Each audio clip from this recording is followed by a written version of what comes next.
Hello, friends. We are the Bakers, Don and Kristen, and we're here to a little bit about peace and hope and what Milford First United Methodist Church has meant to us. We we joined 21 years ago when we were first building our house here in Milford and visited. And actually, one of the Advent dinners was one of the first things that we attended, invited by, I believe, the Marianne Burkett. Marianne Burkett, Yeah. who can always remember that was the great contribution to Milford. Was Marianne brought us to Milford first? So she, if she hasn't already said that, I'm sure she has. But what does it meant to us during these 21 years? I think Milford has been such a strong foundation in our family and in our lives, a source of friendship, a time of learning, a time of growth, going all the way back 21 years and just watching the changes that have happened, the programming that has gone through from our kids being little, growing up in Sunday school, to youth group, to participating in the ride, which was a youth service. That was a huge part for our teens as they got to Mhm. that age, and really helped to cement what we had been doing through Sunday school and taking them back in the day when you came in the back doors, and the kids called the back doors of the church the Kroger doors because they slid open, and we went up the stairs and took them to Sunday school. To the ride that helped develop them into young men and women. Boundary Waters trips, mission trips, which have Yeah. um, really created an amazing volunteer spirit and missionary heart for our kids. Yeah. And between Nicaragua, and then our children have gone on to do mission trips across the globe, in Fiji and Myanmar and India India, and Tanzania, Africa. yeah, Yeah. and Africa. And so, those are the things that, we act locally, and the things that we do here, whether it's with Kingdom Warriors now, or The wave. the Wave, working Yeah. with supporting our kids, with here in Milford with the education groups and Wonder Kids and after school programs or digital programs now.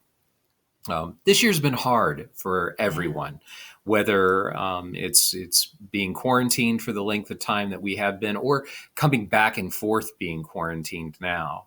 Not being able to be at church Mhm. on Sundays, side by side next to all of these people that we've grown up with. Right. We were young kids when we started coming here 21 years ago, and now we're not young. But And to watch the exciting things that have happened and gone on over these 20 years, all the way to this year with the opening of the Million Dreams Learning Center. What an amazing thing for our church family to be a part of and to be supported 100%. To see those little ones being brought up in the faith and given that opportunity for those pieces in their lives. And that's the thing that is important when we ask ourselves, when we put money in the collection plate, when we write our checks or we send our donations, what is the impact of that? And sometimes I think really through most of those 20 years, I mean, things just went on as they had been.